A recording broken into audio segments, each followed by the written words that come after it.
এ যেন ঠিক Hollywood cinema snake on a plane এর বাস্তব রূপায়ণ। মাঝ আকাশে প্লেনের মধ্যে যাত্রীদের আতঙ্কিত করে হঠাৎই দেখা দিল এক বিশালাকার সাপ।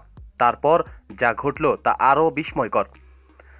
গত 19শে মার্চ রবিবার আলাস্কার বিমান সংস্থা রাভান আলাস্কার একটি বিমান পাড়ি দিয়েছিলেন আনিয়াক থেকে অঙ্গরাজ্যের উদ্দেশ্যে। এমনিতে এই পথ পাড়ি দিতে প্লেনে ঘন্টা দেড়েকের বেশি লাগে না। যাত্রীরা যে যার সিটে বসে গিয়েছিলেন।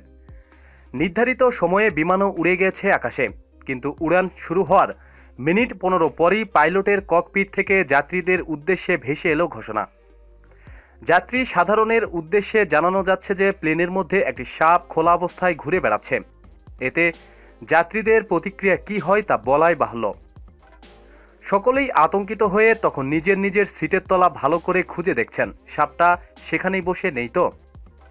ওই প্লেনেরই যাত্রী আনা ম্যাকউইন আন্তর্জাতিক সংবাদ মাধ্যমকে জানিয়েছেন মায়ের সঙ্গে সফররত একটি শিশুই নাকি শেষ পর্যন্ত তার সিটের তলায় সাপটিকে প্রথম চক্ষুষ করে।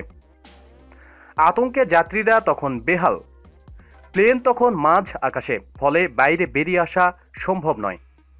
যাত্রীরা যখন ভাবছেন বন দপ্তরের কোনো কর্মী যাত্রীর মধ্যে থাকলে কি ভালোই না হতো, তখনই সকলকে বিস্মিত করে দিয়ে ককপিট থেকে বেরিয়ে আসেন এক মহিলা ফ্লাইট অ্যাটেন্ডেন্ট। সবুজে রঙের মোটাসোটা সাপটিকে দেখে ভয় পাওয়া তো দূরের কথা, বরং বিপদের মুহূর্তে তিনি হয়ে ওঠেন মুশকিল আসান।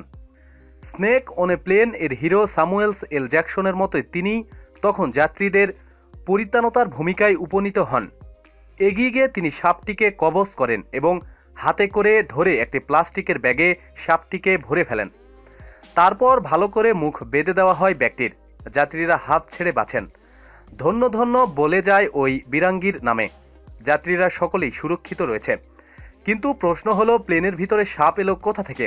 জানা গেছে এক যাত্রী নাকি একটি সাপ ব্যাগের ভিতরে নিয়ে প্লেনে উঠেছিলেন। সেটাই ব্যাগ থেকে কোনোভাবে বেরিয়ে পড়ে। বিমানকর্মীরা সাপটিকে দেখতে পেয়ে ভয়ে যাত্রীদের সতর্ক করেন। ওই যাত্রীর বিরুদ্ধে কোনো আইনি ব্যবস্থা নেওয়া হয়েছে কিনা তা এখনও জানা যায়নি। প্রতিদিন সব খবরাখবরের জন্য সাথেই থাকুন এবং সাবস্ক্রাইব করুন। ধন্যবাদ।